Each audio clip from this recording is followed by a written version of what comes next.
So there is no doubt that the people of Afghanistan are going to pay the price for America's failures, but India will also have to deal with the consequences of America's mistakes.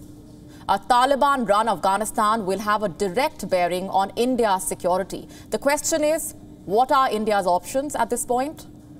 Let's first start by understanding the challenges that India faces. Look at this map. This is India in the center with China in the north, a country intent on breaching borders. And then there's Pakistan, a country intent on trying to destabilize Kashmir. Now add a Taliban-run Afghanistan to this equation, and India becomes the front line against terror and expansionism. I can list out several reasons how. One, with the Taliban now in control of an entire country, there will be a rise in religious nationalism, pan-Islamism, jihad. This will raise hopes and boost the morale of several Taliban offshoots that will seize every opportunity to try and infiltrate India's borders. Second, with the increasing penetration of social media and the recent restoration of 4G services in Kashmir, it would be naive to believe that the Taliban's propaganda, its glorified stories of ambushes and missions, will not find their way to Kashmir. And this could stir up trouble in the valley.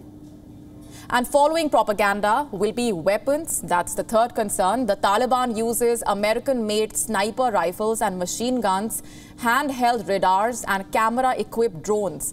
Should any of these weapons find their way into Jammu and Kashmir, there could be serious consequences. The challenge is real.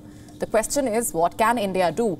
New Delhi has a few options, none of which are easy. The first option is sticking to its principle of backing democratically elected leaders in Kabul, providing them with political and humanitarian support as long as it can.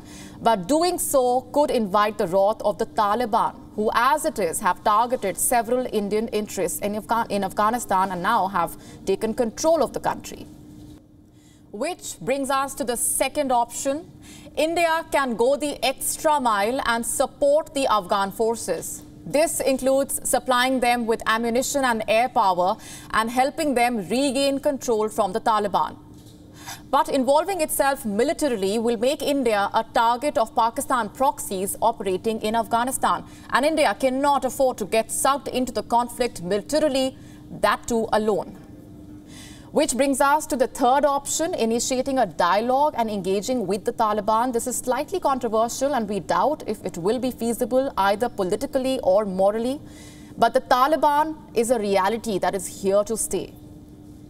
In September 2020, India's foreign ministry signaled the interest in dialogue for the first time. The Indian foreign minister participated in the intra-Afghan peace talks in Doha.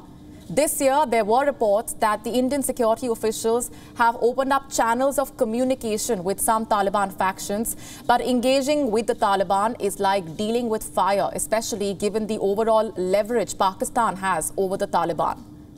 Which then brings us to the fourth and last option. India could simply wait and watch, observe how the conflict unravels, see how the odds are stacked, and wait for an opportunity to present itself, weigh its options accordingly, and then make a move. But sitting on the sidelines could also downplay India's relevance as a stakeholder in Afghanistan. It could deny India the right to have a say in the country's future, especially at the quote-unquote high table in Doha, where global powers are chalking out strategies. For now, all of India's options look complicated. All of them carries serious repercussions. Unfortunately, this is the card that India has been dealt. WION now available in your country. Download the app now. Get all the news on the move.